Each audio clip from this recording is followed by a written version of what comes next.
This story, now, while load shedding puts strain on the economy, President Cyril Ramaphosa and Tito Mboweni, the finance minister, are talking it up. Both reckon investor confidence is up and people are pretty happy with the economy. President Ramaphosa, of course, speaking today, as well as the finance minister. Dimakatso Leshoro monitoring this angle of the story for us. She joins us now live in studio. So the president saying government is working hard to create an environment that can actually grow this economy. They absolutely are working hard, Shahad, but obviously the basic thing that they need to be focusing on, which is crucial, is the security of power supply. As you saw, GDP figures in the first quarter of this year, a contraction of 3.1% is directly because of load shedding. So, wherever he goes, the president, there's this issue of policy uncertainty and these other things that he has to deal with.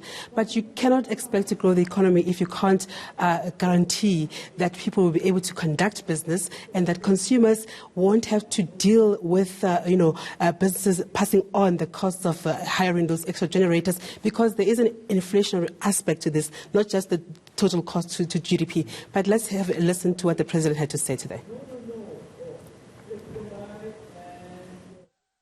If at least we implement about 30% of the things which we say we're going to implement, we'll be making great progress, which speaks to the capacity and capability of the state to implement, but also speaks to the failure to rally around the major economic actors in South Africa to pull in the same direction.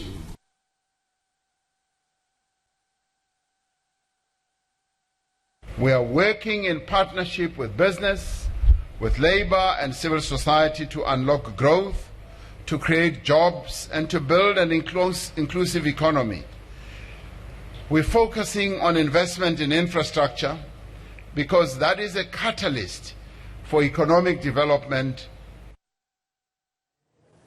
So you listen to our two leaders there. They're very optimistic about the economy. Is the finance minister, who we heard from first, getting any luck in improving the state of our economy so far? Everything is hinged on this ANC tripartite alliance with regards to this document that, he came up with. Thus far, it looks like he's winning some of the battles, right?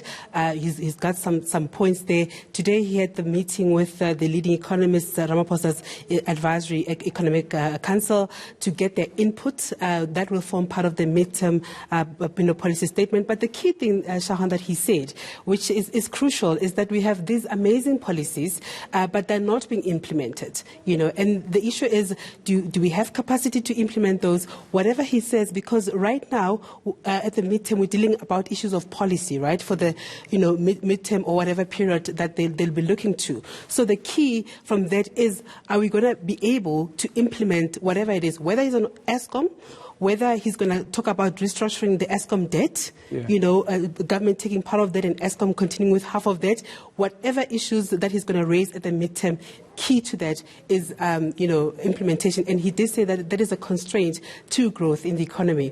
Mr. Ramaphosa is going out there. I mean, I was very encouraged actually to see the CEO of Mara, because he was here last year at the investment summit and he did commit to come invest in South Africa. So you are seeing those green shoots of people actually living up to what they had promised. But obviously we need to get our act together in order to take advantage of that FDI that's coming in. And you mentioned load shedding being one of the reasons that we saw a decline in the economy, given that it happened earlier in the year. Did the finance minister say anything about what's happening right now? So we pressed him. Actually, it was a very funny situation, because there was a point when they were going for lunch from this room, and all of us, the media with cameras, tried to block him. He was like, I'm not commenting. He didn't want to comment on that. He said, listen, we're not here about that today. We are talking about this crucial issue. My sense is that obviously this was unexpected. So perhaps that's why we're having this briefing with Eskom, this evening. The point is, we need to get our act together in terms of these crucial issues to get the economy going. Yeah, I mean, he should have spoken about it anyway, because he's in charge of our finances and Eskom has an impact on our finances. Thanks so much for that. Appreciate it. Dimakatso Leshoro.